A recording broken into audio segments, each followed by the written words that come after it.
हरेक वर्ष हजारौं मान्छे बिजनेस सुरु गर्छन् र धेरै जसो 1 वर्षभित्रै बन्द हुन्छन्। सुरु गर्नु अघि आफैलाई यी 5 प्रश्न सोध्नुस्। पहिलो, मेरो मार्केट साँच्चै छ कि म अजिम मात्र गरिरहेको छु? सबैलाई चाहिन्छ होला, यो सबभन्दा खतरनाक सोच हो। पहिले भ्यालिडेट गर्नुस्। 10 जना पोटेन्शियल बायरसँग कुरा गर्नुस्। अगर कोही पनि एडभान्स दिन तयार छैन भने डिमान्ड छैन। दोस्रो, मेरो सप्लायर चेन कति सलिड छ? एउटा अनरिलायबल सप्लायरले पूरै बिजनेसको रेपुटेसन बिगार्न सक्छ।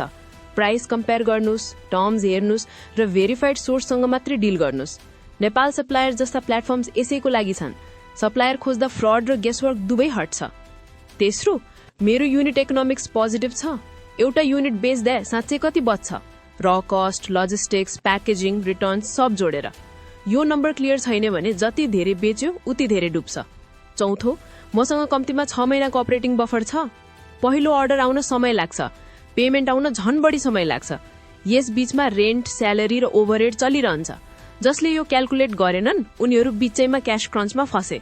पाँचौं, मेरो डिस्ट्रिब्युसन स्ट्र्याटेजी के हो? राम्रो प्रडक्ट मात्र पुग्दैन, मान्छेसँग कसरी पुग्ने? Direct sales, dealers, online, referral. बिना डिस्ट्रिब्युसन प्लानको बेस्ट प्रडक्ट पनि गोडाउनमै थन्किन्छ।